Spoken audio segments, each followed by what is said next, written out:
Hello, Shri Shiv Mahapuran YouTube channel में आप सबों का स्वागत है, साथ में मेरा प्रणाम भी।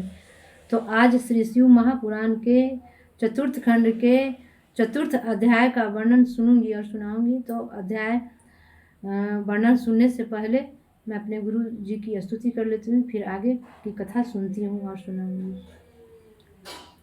गुरुर्ब्रह्मा गुरुर्विष्णु गुरुर्देवो महेश्वरः गुरुर्साक्षात् परब्रह्म तस्मै श्री गुरवे नमः।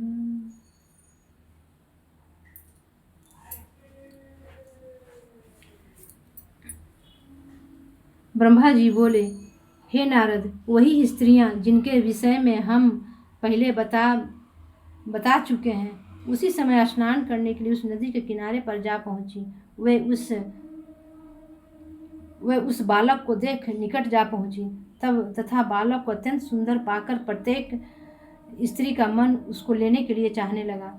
तब सब ने उसे उठा लेने की इच्छा की और बोली कि यह बालक मेरा है, मैं इसे लूंगी, यह मेरे गर्भ से उत्पन्न हुआ है।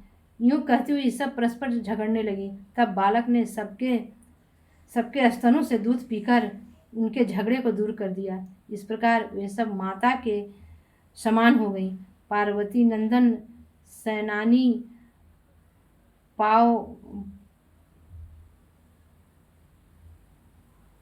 पावक स्कंद गंगासुत सरजन्मा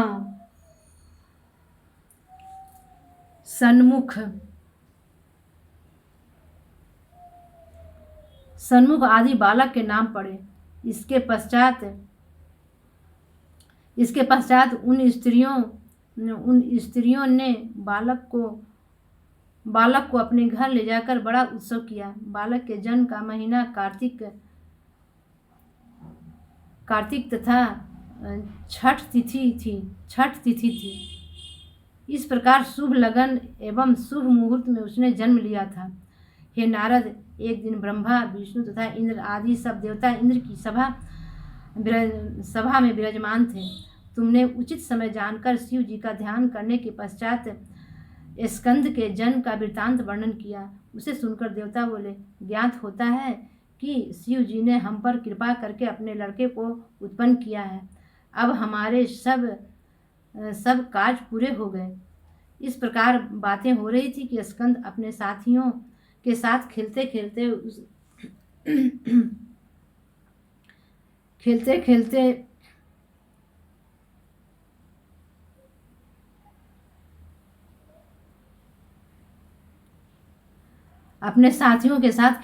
उस स्थान पर आ पहुंचे।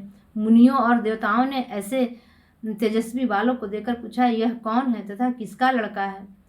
फिर सबने यही कहा, सब इसको बुलाकर पूछना चाहिए, क्योंकि इस सुंदर स्वरूप को देखकर नेत्र नहीं थकते। तब उन्होंने उसी समय लड़के को बुलाकर पूछा कि तुम कौन हो? स्कंद ने उत्तर दिया कि हम लड़के के रूप में शिव जी हैं।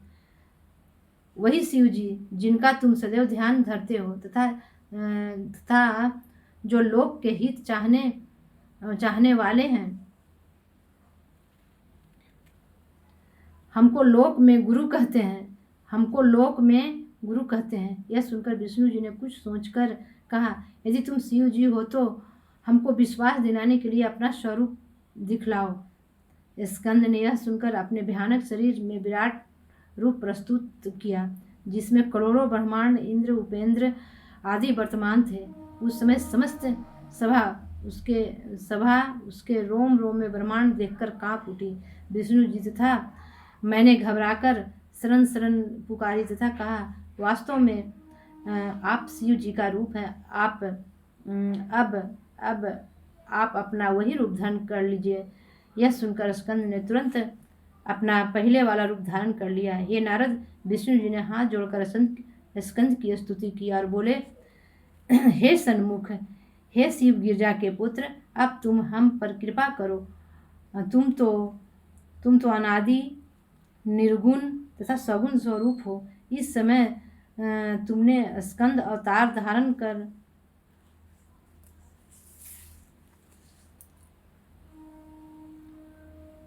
स्कंद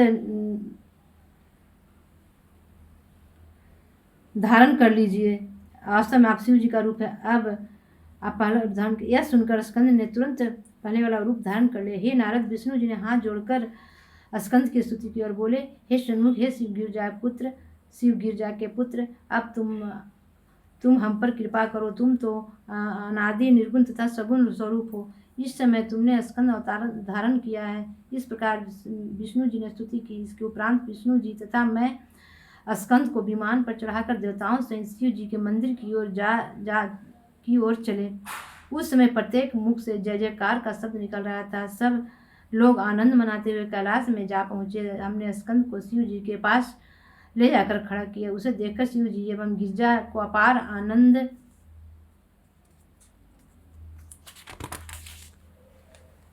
प्राप्त हुआ। गिरजा के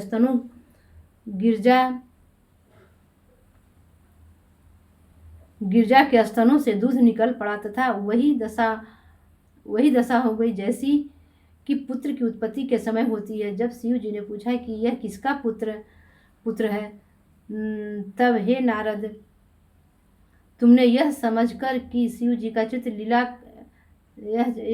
लीला के निमित्त करते हैं, उत्तर देकर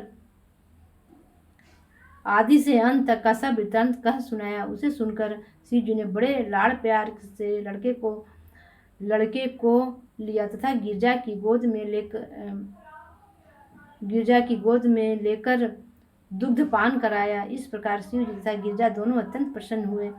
हम सबने शिव जी एवं गिरजा की पूजा की। सर्वप्रथम विष्णु जी ने स्कंद का निराजन किया, फिर लक्ष्मी ने तथा फिर मैंने अपनी स्त्री सहित किया। इसके पश्चात इंद्र ने सची सहित किया। इस प्रकार समस्त देवता बराबर स्कंद का निराजन करते गए। उस समय बड़ा उत्सव हुआ। मुनीश्वर अपना मनोरथ पूर्ण होते देख जय जयकार करने लगे। स्कंद शिव जी की गोद में खेलने लगे। वे वासुकी नाग का गला अपने दोनों हाथ से जोर से पकड़ उसके साथ खेलते थे और वासुकी नाग स्कंद के चरणों पर लौटता था। शिव जी ने स्कंद जी का यह चरित्र तथा क्रीड़ा देखकर हंसकर गिरजा की ओर देखा। यह देखकर गिरजा भी हंसने लगी।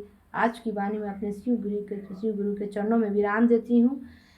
अगले कथा अगले एपिसोड में।